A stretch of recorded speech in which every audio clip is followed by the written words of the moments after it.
Welcome back for Chapter 23 of Defender of Dirt. Too late, you're spotted, Bill laughed. Like a ladybug. Tessa looked around, confused. We see you, Bill said. Come on out and have some strawberries. Who can resist strawberries? Certainly not Tessa. She'd either been eating or talking about eating every time I'd seen her. Sam nudged me and whispered, Spy Family, Episode 3. What have you been doing, Tessa? I asked, watching as she happily smeared her face with strawberry juice. Behind the bush, I mean. She gulped and her eyes got buggy for a minute.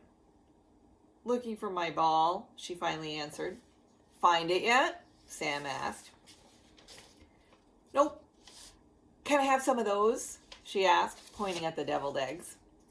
Can we get back to the Bobs? Who are the Bobs? Sam asked. Tessa got set to demolish a plate of eggs and some cucumber sushi. I kept wondering who might show up next. Sydney? Or Sydney's dad? Or maybe her mother? We hadn't seen her yet. Oh, May has shown me the Bobs, Molly said, dodging a carrot stick that Trent was aiming right at her ear.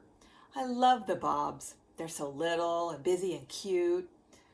Bob is short for Blue Orchard Bee, May said quickly, seeing that Sam was about to burst. One of the thousands of native bee species that lived here before European settlers brought honeybees over here, Aunt Yuki explained. Aunt Yuki gives Bill a hard time about the honeybees every so often, May told us in a whisper. See that little thing over there that looks like a birdhouse, only it's covered with tiny holes, Bill asked. He pointed to the side of the cob cottage up near the roof. And that cylinder full of little tubes strapped to the deck railing over there? Those are nests for the Bobs, Bill said. Aunt Yuki has more in her yard. There's a Bob now, exclaimed Molly. A small blue-black bee was visiting the flowers on a nearby plant and then zipping back to the deck.